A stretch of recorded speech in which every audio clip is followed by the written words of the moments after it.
So hello, good morning everyone. I'm Donna Maybe Almujil and I will be your discussant for today.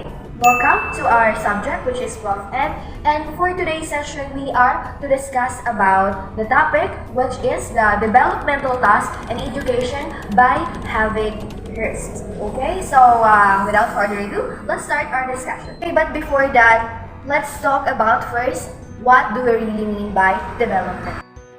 Okay, when we say development is the process of growth and change that people go through his or her life.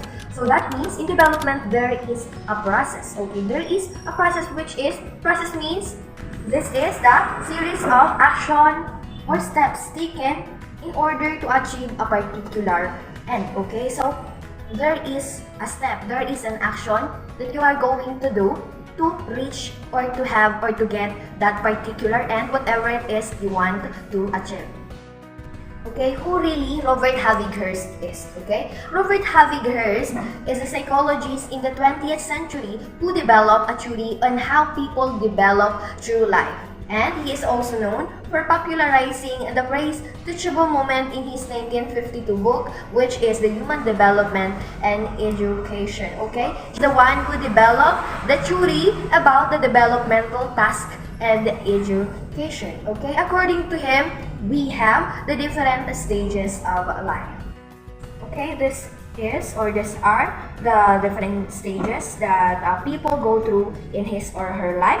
First, we have the infancy and early childhood. Okay, in infancy and early childhood, its age range from 0 or from birth up to 5 years old. Okay, so the developmental tasks we have here are: first, you learn to walk, learn to use the toilet, we have learned to talk, learn to form a relationship from others. Okay, these are just some of the examples that we have or we accomplish in this stage of life. Okay, babies who are just learning to walk and talk, figuring out the world around them. So that is for our infancy and early childhood.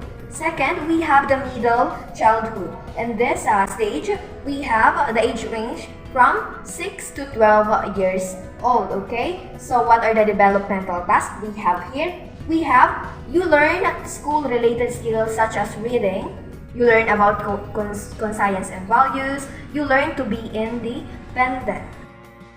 Okay, for our third stages of life, according to Havighurst, which is the adolescence, this lasts or the age range from 18 or 13 to 17 years old. Okay, in this stage of life, we have the developmental task according to Havighurst, which is they learn to establish emotional independence.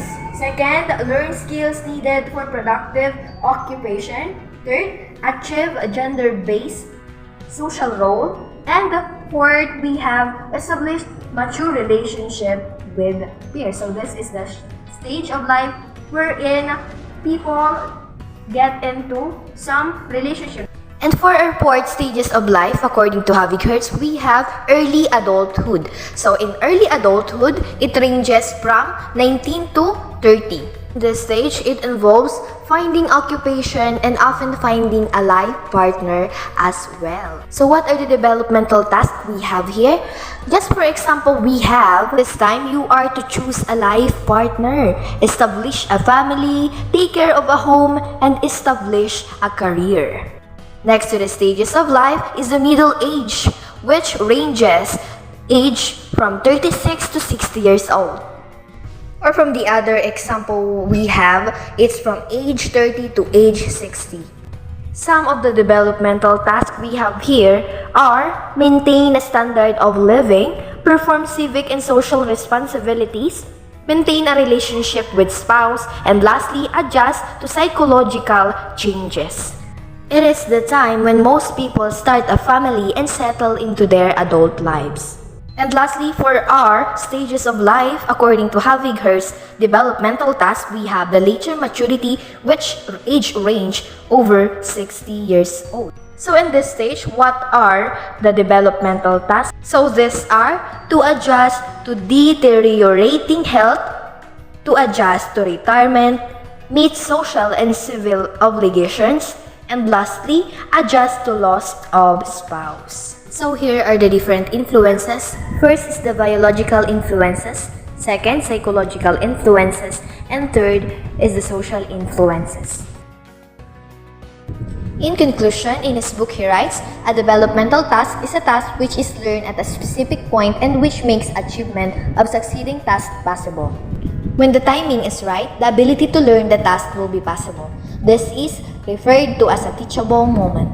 It is important to keep in mind that unless the time is right, learning will not occur.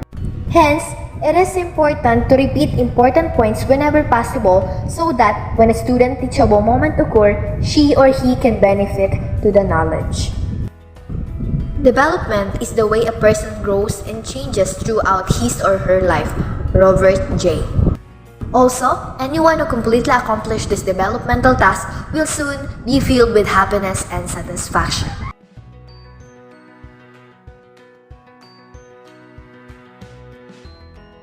Thanks for watching!